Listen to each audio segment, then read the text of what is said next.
Hey everybody, it's Glorious Big Beard here. Big shout out to the BOE community. Don't forget to buy your MTX and your supporter packs. This is the Kitava's Trapcaster build guide. You can see here we're level 90.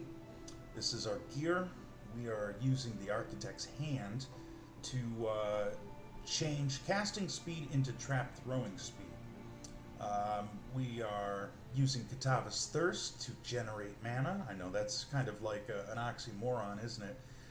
Most builds will scale up their mana usage and then suffer the mana instability, but the Kitava's Thirst is actually the reason why this build works. We're at level 90, we're using a Shimmeron and a rare wand here. The rare wand is not as good as a Void Battery, but I don't have the extra exalts to go buy a Void Battery right now. And then we're using the Stormfire Ring to give our lightning damage, damage over time. Let's go ahead and talk about mana. Now, this build is using between 600 and 700 mana per second, and it's mind over matter. How the heck can we possibly do this? Well, here on Weave of the Arcane, we have a 20% chance to recover 10% of our maximum mana.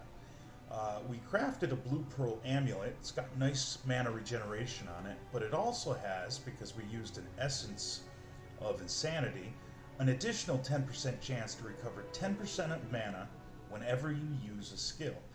That's 6 trap throws per second. That's 30% chances we should mathematically get 400 mana back every time we spend 600. Or 200 mana back every 3 trap throws.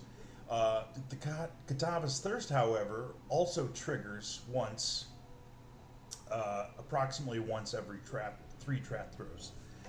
We have 4 more skills. That's 4 more chances to generate 200 mana. 10% of our mana, which is over 2,000, is 200 mana. So, all in all, every second we should have about 10 chances to gain 200 mana. This is not a perfect world, and so the mathematical averages aren't going to always be in our favor. So on top of this, we also have 4% of our maximum mana gained on kill. If one of our enemies dies from a damage over time, again, the Stormfire gives our lightning damage chance to burn. Kitava's Thirst has Volatile Dead, which has burning aspects. Desecrate, which is a chaos damage over time, and that adds 70% increased rate of life, mana, and energy shield. That's a lot of incoming life per second. Against single target bosses where there isn't anything that we can kill with damage over time, we've got this nifty little writhing jar. Throw out the worms, and we electrocute them, set them on fire, and that increases our mana regen, life regen, and energy shield. When our traps are triggered, the Tinker Skin gives us 100 life and 50 energy shield. This is modified by 70% if we've killed an enemy with damage over time.